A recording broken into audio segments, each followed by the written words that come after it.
আল্লাহর নামে শুরু করছি, যিনি পরম দয়ালু ও পরম করুণাময়। আমরা জানি জিন হল ধোঁয়াহীন আগুন থেকে সৃষ্ট এক বিশেষ সত্তা, যারা রূপ পরিবর্তন করে আমাদের জগতে প্রভাব ফেলতে পারে। কিন্তু এখন বিষয়টা আরও রহস্যময় হয়ে উঠছে, কারণ এখানে আমরা এক জিনের নিজের মুখ থেকে তাদের জগৎ সম্পর্কে শুনব। মিশরের সাংবাদিক মুহাম্মদ ঈসা দাউদ একজন মুসলিম জিনের সাক্ষাৎকার নিয়েছিলেন। পরে তিনি সেই অভিজ্ঞতা তার বই হিসার সাফিতে লিখেছিলেন। এই বইটি পরবর্তীতে ইন্দোনেশীয় ও মালয় ভাষায় ডায়ালগ দ্যাঙ্গান জিন মুসলিম নামে অনূদিত হয়। তবে মনে রাখা জরুরি যে জিনের বলা তথ্যগুলো সবই সম্পূর্ণ সত্য বলে ধরে নেওয়া যাবে না। কিছু বিষয় কুরআন ও হাদিসের সাথে মিলে যায়, আবার কিছু অদৃশ্য জগতের ব্যাপার হওয়ায় মানুষের পক্ষে পুরোপুরি যাচাই করা অসম্ভব। ঈসা দাউদ জিজ্ঞাসা করলেন, তুমি কে? জিন উত্তর দিল, আমার নাম ইবনে কেনজুর। আমি আসলে ভারতের বম্বে শহরের বাসিন্দা। ঈসা আবার জিজ্ঞাসা করলেন, তোমার বয়স কত? জিন প্রথমে কিছুটা দ্বিধায় পড়ল, তারপর বলল, তুমি শপথ করো যে আমাকে কোনো ক্ষতি করবে না। ঈসা বললেন, আমি আল্লাহর নামে শপথ করছি, আমি তোমাকে ক্ষতি করব না। তারপর জিন বলল, মানব বছরের হিসেবে আমার বয়স কিশোরদের মতো, প্রায় 15-17 বছর। ঈসা স্পষ্ট করে জিজ্ঞাসা করলেন, আমি আসল বয়স জানতে চাই, জিনদের হিসেবে তোমার বয়স কত? জিন বলল, আমার বয়স 180 বছর। জিনদের জগতে এটা এখনও তরুণ বয়স হিসেবে ধরা হয়। ঈসা জিজ্ঞাসা করলেন, তোমার বাবা বেঁচে আছেন? জিন উত্তর দিল, না, তিনি মারা গেছেন। তার ডান হাতের লোকের সঙ্গে ক্ষমতার দ্বন্দ্বে তিনি নিহত হন। আমার বাবার নাম ছিল হুদ, তার বয়স হয়েছিল 950 বছর। আর আমার দাদার বাবা আকাশের সংবাদ শোনার চেষ্টা করতে গিয়ে আগুনে পুড়ে মারা যান, তখন তার বয়স হয়েছিল প্রায় 1000 বছর। জিন আরও বলল, আমরা দীর্ঘায়ু হয়ে থাকি, অনেকে শত শত বছর বাঁচে, আবার কেউ কেউ হাজার হাজার বছর পর্যন্ত বাঁচে। আমাদের মধ্যে কেউ 3000, কেউ 4000, 5000, এমনকি 7000 বছর বয়স পর্যন্ত পৌঁছায়। তবে এরা সংখ্যায় খুব কম। আর শয়তানদের মধ্যে কেউ কেউ আদি যুগ থেকে আজ পর্যন্ত জীবিত আছে। জিন বলল যে তার দাদার বাবা আকাশ থেকে চুরি করে সংবাদ শোনার চেষ্টা করতে গিয়ে আগুনে পুড়ে মারা যান। এ প্রসঙ্গে কুরআনের সূরা আল জিনের আয়াতে উল্লেখ আছে, আমরা আকাশে উঠতে চেয়েছিলাম, কিন্তু সেটি শক্ত পাহারা ও উল্কাপিণ্ড দ্বারা ভরা ছিল।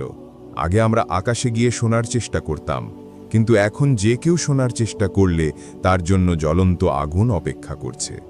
এভাবেই কোরআন ও হাদিসে বর্ণনা পাওয়া যায় যে জিনরা আকাশ থেকে আল্লাহর ফায়সালা চুরি করার চেষ্টা করলে আগুন তাদের আঘাত করে। ইবনে কানজুর খুব গর্ব করে বলেছিল যে সে পুরো কোরআন মাত্র 4 মাসে মুখস্থ করেছে। সে এটা নিয়ে অন্য জিনদের সামনে অহংকার করেছিল, কারণ অনেক জিন এত দ্রুত মুখস্থ করতে পারে না।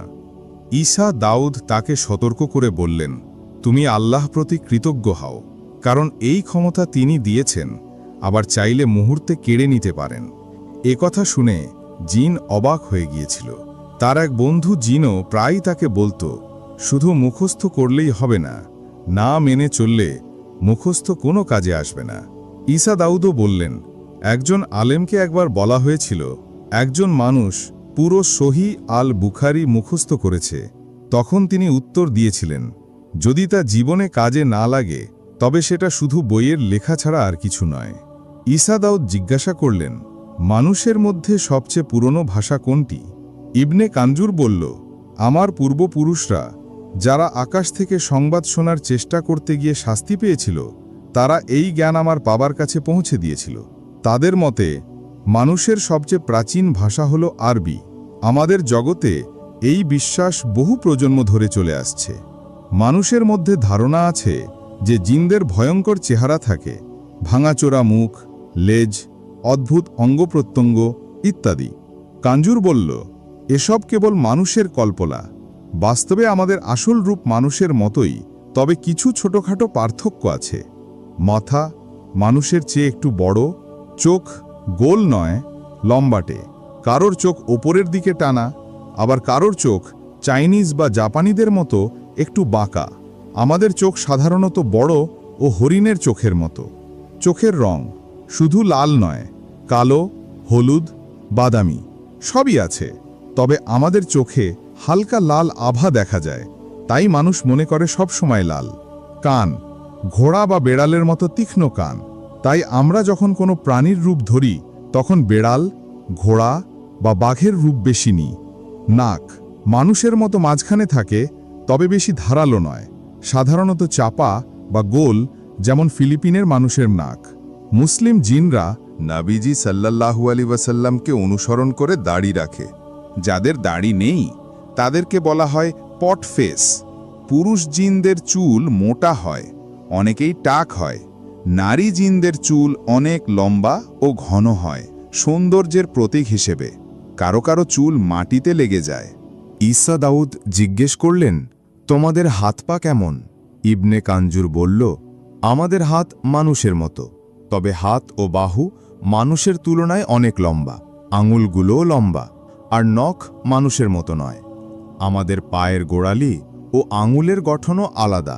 ঈসা আবার জিজ্ঞেস করলেন, তোমাদের কি হাড়, হৃৎপিণ্ড, শ্বাস প্রশ্বাস ও হজমের অঙ্গ আছে?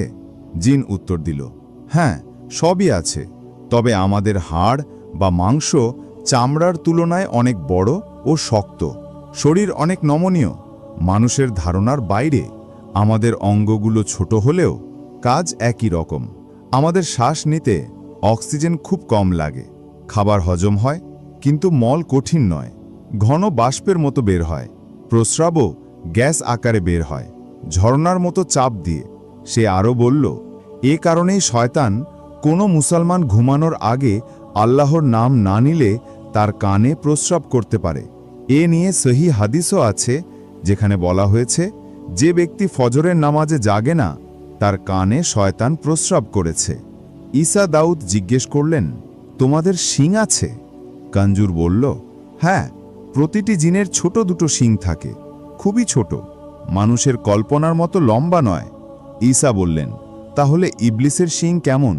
জিন উত্তর দিল, তার শিং বড় এবং বয়সও অনেক বেশি। মানুষ সৃষ্টির আগেই সে ছিল। জিনেদের শরীরও বয়স বাড়ার সাথে সাথে দুর্বল হয়ে যায়, মানুষের মতো। এরপর ঈসা উল্লেখ করলেন, হাদিসে আছে, সূর্য যখন ওঠে ও ডোবে তখন তা শয়তানের শিংয়ের মাঝ দিয়ে যায়, তাই ওই সময় নামাজ পড়ো না। ঈসা দাউদ জিজ্ঞেস করলেন, তোমাদের ত্বকের রং কেমন? কাঞ্জুর বলল, আমাদের ত্বকের রঙও বিভিন্ন রকম, মানুষের মতো, তবে বেশিরভাগ জিনের ত্বক মানুষের তুলনায় কালো ও ঘন। অনেকে একেবারে পিচ কালো, মোষের চামড়ার মতো মোটা, তবে সাদা আর লাল ত্বকের জিনও আছে।